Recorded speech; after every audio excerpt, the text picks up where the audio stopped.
Malaysia calling ভিসার আজকের সর্বশেষ আপডেট। কোন কোন রিক্রুটিং এজেন্সি আবেদন করেছেন এবং কারা কারা অনুমোদিত এজেন্সি, বিস্তারিত দেখুন আজকের নিউজ রিপোর্টে।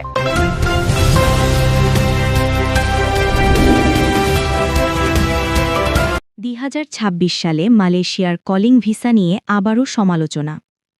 মালয়েশিয়া কলিং ভিসা নিয়ে বাংলাদেশের প্রবাসী ও আগ্রহী কর্মীদের জন্য আজকের এই আপডেটটি অত্যন্ত গুরুত্বপূর্ণ। দীর্ঘদিন ধরে যারা অপেক্ষায় আছেন কবে মালয়েশিয়ার কলিং ভিসা আবার চালু হবে, কবে মেডিকেল শুরু হবে এবং কবে নাগাদ বাংলাদেশ থেকে কর্মী যাওয়া শুরু হতে পারে, এই সব প্রশ্নের উত্তর নিয়েই আজকের বিস্তারিত নিউজ। বর্তমান পরিস্থিতি অনুযায়ী মালয়েশিয়ার কলিং ভিসা প্রক্রিয়া এখনও পুরোপুরি চালু হয়নি, তবে গুরুত্বপূর্ণ অগ্রগতি হয়েছে। মালয়েশিয়ার সরকার ইতোমধ্যেই বিদেশি কর্মী নিয়োগের জন্য নীতিগত সিদ্ধান্ত নিয়েছে এবং রিক্রুটিং এজেন্সি ভিত্তিক আবেদন প্রক্রিয়া শুরু করেছে। বাংলাদেশ থেকেও বিপুল সংখ্যক রিক্রুটিং এজেন্সি এই প্রক্রিয়ায় যুক্ত হয়েছে।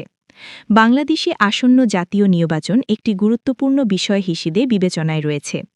জানা যাচ্ছে 12 তারিখে অনুষ্ঠিতব্য জাতীয় নির্বাচনের পর বাংলাদেশ থেকে কর্মী প্রেরণের প্রক্রিয়া বাস্তব অর্থে শুরু হওয়ার সম্ভাবনা বেশি, কারণ নির্বাচনের আগে বড় পরিসরে সরকারি কার্যক্রম ও আন্তর্জাতিক কর্মী প্রেরণ প্রক্রিয়া সাধারণত ধীর গতিতে চলে। নির্বাচন শেষ হওয়ার পর প্রশাসনিক স্থিতিশীলতা ফিরে এলে মালয়েশিয়া কলিং ভিসা সংক্রান্ত কার্যক্রম দ্রুত এগোতে পারে। মালয়েশিয়া সরকারের পক্ষ থেকে এখনও সরাসরি ঘোষণা দিয়ে বলা হয়নি ঠিক কোন তারিখ থেকে মেডিকেল শুরু হবে বা কবে প্রথম ফ্লাইটে কর্মীরা যাবে।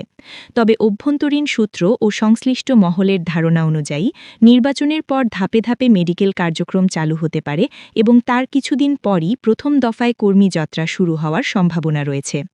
এখানে একটি গুরুত্বপূর্ণ বিষয় পরিষ্কার করে বলা প্রয়োজন, বর্তমানে মালয়েশিয়া কলিং ভিসার জন্য কোনো চূড়ান্ত সময়সূচি বা নির্দিষ্ট ডেট অফিসিয়ালি প্রকাশ করা হয়নি। তাই কেউ যদি নিশ্চিত তারিখ বা শতভাগ গ্যারান্টির কথা বলে, সেটি বিশ্বাস না করাই বুদ্ধিমানের কাজ। সরকারিভাবে সময়কাল নির্ধারণ হলে সেটি সংশ্লিষ্ট দপ্তর, হাই কমিশন বা সরকারি ওয়েবসাইটের মাধ্যমে জানানো হবে। কলিং ভিসা প্রক্রিয়ায় মালয়েশিয়া সরকার এবার বেশ কিছু শর্ত আরোপ করেছে, যাতে কর্মী নিয়োগ প্রক্রিয়া স্বচ্ছ থাকে এবং অনিয়ম কমে। সেই শর্ত অনুযায়ী বাংলাদেশের রিক্রুটিং এজেন্সিগুলো আবেদন করেছে। ইতোমধ্যে উল্লেখযোগ্য সংখ্যক এজেন্সি তাদের ডকুমেন্ট সাবমিট করেছে এবং যাচাই প্রক্রিয়া চলছে। অনুমোদন পাওয়া এজেন্সিগুলোর নাম পর্যায়ক্রমে সরকারি ওয়েবসাইট ও অনলাইন সিস্টেমে প্রকাশ করা হবে।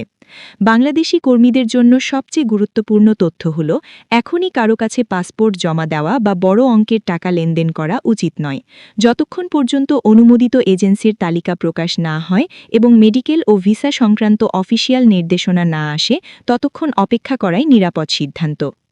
2026 সালের কলিং ভিসা নিয়েও মালয়েশিয়া সরকার আগাম পরিকল্পনা করছে। নতুন বছরে শ্রমবাজার আরও নিয়ন্ত্রিত ও ডিজিটাল পদ্ধতিতে পরিচালিত হবে বলে ইঙ্গিত পাওয়া যাচ্ছে। এর ফলে প্রকৃত শ্রমিকরা উপকৃত হবে এবং দালাল নির্ভরতা কমবে, এমনটাই আশা করা হচ্ছে। সার্বিকভাবে বলা যায়, মালয়েশিয়া কলিং ভিসা বন্ধ নেই, আবার পুরোপুরি খোলাও হয়নি। এটি এখন ট্রানজিশন বা প্রস্তুতির পর্যায়ে রয়েছে। বাংলাদেশের নির্বাচন শেষ হওয়ার পর এই প্রক্রিয়া দৃশ্যমানভাবে এগোতে পারে এবং তখনই মেডিকেল, ভিসা ও কর্মী যাত্রা সংক্রান্ত স্পষ্ট ঘোষণা আসার সম্ভাবনা সবচেয়ে বেশি।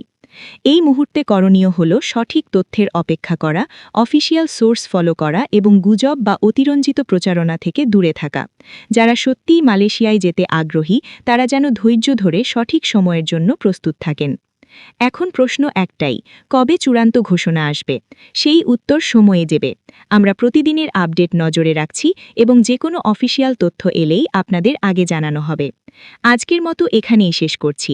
আবার দেখা হবে নতুন কোনো আপডেট নিউজে। ততক্ষণ পর্যন্ত সকলে ভালো থাকবেন এবং সুস্থ থাকবেন। আল্লাহ হাফেজ।